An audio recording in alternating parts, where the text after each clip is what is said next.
السلام عليكم ورحمة الله وبركاته. اللهم صل وسلم وبارك على سيدنا محمد وعلى آله وصحبه وسلم. ازيكم حبايبي؟ عاملين ايه؟ يا رب جماعة انتوا تكونوا بخير وبصحة وسعادة وراحة بال. عاملين ايه بقى في الجو المتغير ده؟ بس قبل بقى ما نتكلم، اللي ما اشتركش في قناتنا يشترك. عايزين لايكات كتير كده، عايزين القناة تكبر بإذن الله يا رب العالمين. ربنا يبارك في عمركم يا رب. عايزه اقول لكم على حاجه مهمه، عشان في اخت فاضله ربنا يديها الف صحه وعافيه ويديكم جميعا يا رب سالتهولي. احنا لما بنحط يا جماعه قشر البرتقال او قشر الليمون، احنا مش بنحطه علشان ده اكل، لا هم بياكلوه، بس احنا بنحطه كمضاد حيوي. كمضاد حيوي ان الحاجات دي بدل ما انا اروح اجيب ادوية، اجيب فيتامينات، لان الحاجات دي غالية، فاحنا بنحطها كده للعلاج، يعني كوقاية. قبل مثلا يعني ربنا يحفظهم يا رب، قبل ما انت بتقعديني ليه، قبل ما يسيبهم ايه، بعد الشر اي حاجة. فده اللي انا عايزة اقوله لكم. احنا بنحط قشر الليمون، بنضربه في الخلاط مع نعناع، مع مثلا مع قرفة. تضربي الخلطة دي حلوة جدا جدا، وقاية من البرد. يعني تحطي معلقتين قرفة مع ليمونتين مع حبة نعناع، تبقي انت عملت لهم تهدئة ومضاد حيوي. لان النعناع من الحاجات، لو الواحد عنده تعب في معدته، في ميكروب، في اي حاجة، ما شاء الله بيريحه. زائد ان الليمون مضاد حيوي. احنا ليه بنقول الكلام ده دلوقتي في الوقت اللي احنا موجودين فيه؟ لان الوقت ده يا جماعة من اخطر انواع تقلبات الجو. يعني الجو لا هو حر ولا هو ساقع، لا انت هتعرف تشتي حتى ولا تعرف تخفف. يعني احنا وسط، احنا مش عارفين حتى. شوفوا الجو عامل ازاي، حبة تقعد من غير مروحة، حبة تقعد بمروحة. طبعا انتوا الكلام ده كله عارفينه. فاحنا مثلا ايه بنعمل وقاية ليه؟ لان الطيور دي من الحاجات الحساسة جدا جدا جدا. هتقولي انت بتحط لهم شوية حاجات كتير في مدة قليلة. ان الطير مثلا بيقعد عندك شهرين، مزعج قوي الديك ده. ان الطيور عندك بتقعد شهرين. يعني مثلا ايه، تربية البط المولر بيبقى بيقعد عشان البطاية تبقى حلوة معاكي وتديكي وزن حلو، بتقعد معاكي من 50 ل60 يوم. لو انت كمان مأكلاها كويس ومشبعاها هتعدي معاكي. وهنوزن ونشوف مع بعض، تعيدوا معايا التواريخ وهتعرفوا احنا بنتكلم كلام صح ولا لا. فاحنا لما بنحط الحاجات دي بنحطها وقاية. يعني الليمون ده من الحاجات الاساسية اللي انت ما تمنعيهاش عن طيورك.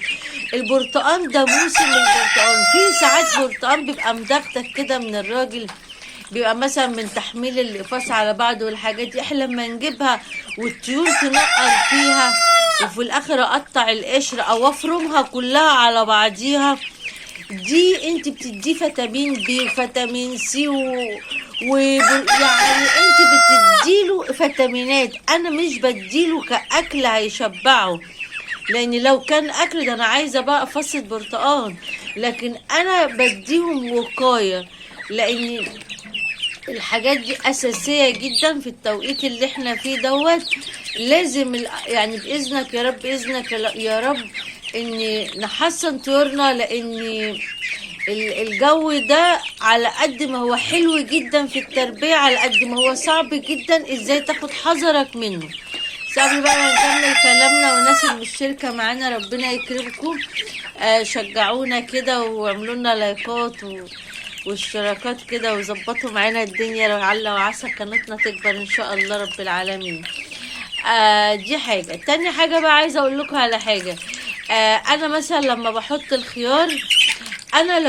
الخيار بجيب حاجات اضافية جنب الاكل. يعني ايه حاجة مثلا ايه، زي ما بيقولوا ايه، النهاردة بقى يوم عدى على ده. مثلا احنا في بيوتنا كده، النهارده يا بنت ايه يوم يعدي على الطاير كده، نعمل النهارده حبة عدس، نعمل النهارده نحمر شوية بطاطس.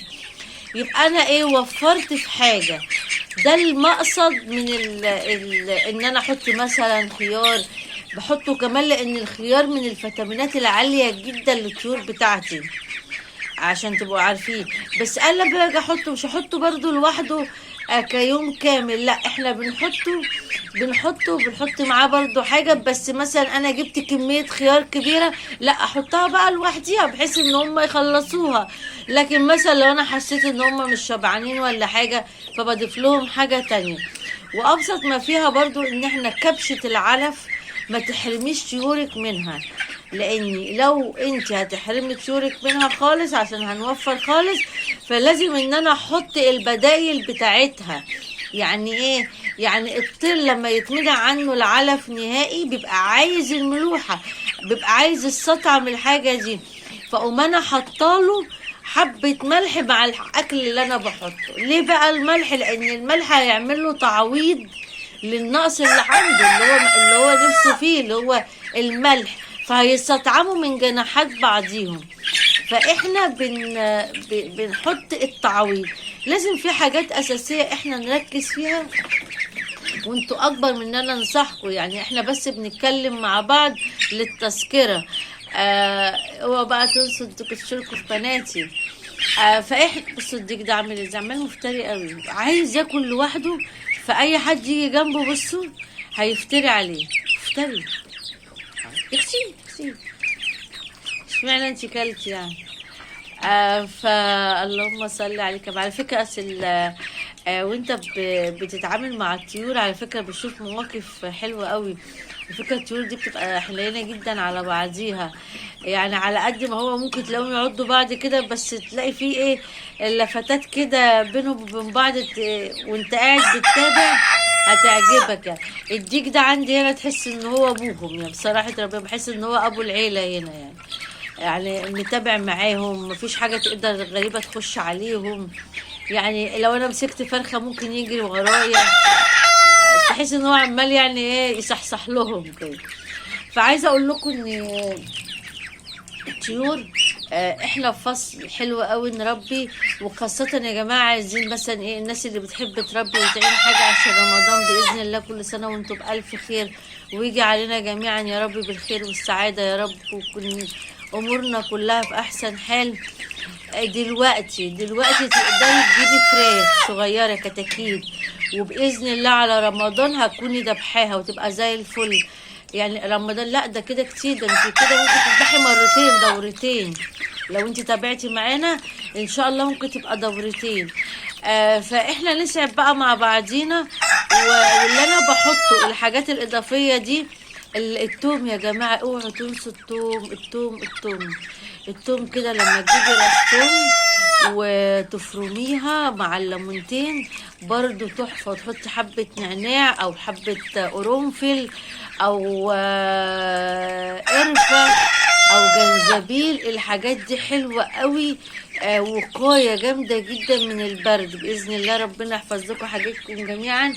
احنا هنتابع مع بعض، تابعونا بقى في فيديوهاتنا الجاية ان شاء الله تعجبكم جدا، فيها حاجات مهمة. انا بشكر الناس اللي هي بتعلق لي، لان هم بصراحة برضو بيقولوا لي حاجات مفيدة. في اخت قالت لي على الكرات، وانا فعلا بجيب الكرات، بس للأسف نزلت كذا مرة عشان اجيبه اما لقيتوش. والكرات يا جماعة اللي يجيبوا حاجة مهمة جدا للفراخ، مهم جدا جدا جدا، وبإذن الله لو نزلت وجبته هنعمل برضو عليه فيديوهات. اتمنى بقى ان قناتكم بتعجبكم، وعايزه اللي عنده اي استفسار اي حاجه يقول لي، ربنا يحفظكم. واللي عنده حاجه جديده يقولها لي، ربنا يبارك في عمركم. والسلام عليكم ورحمه الله وبركاته.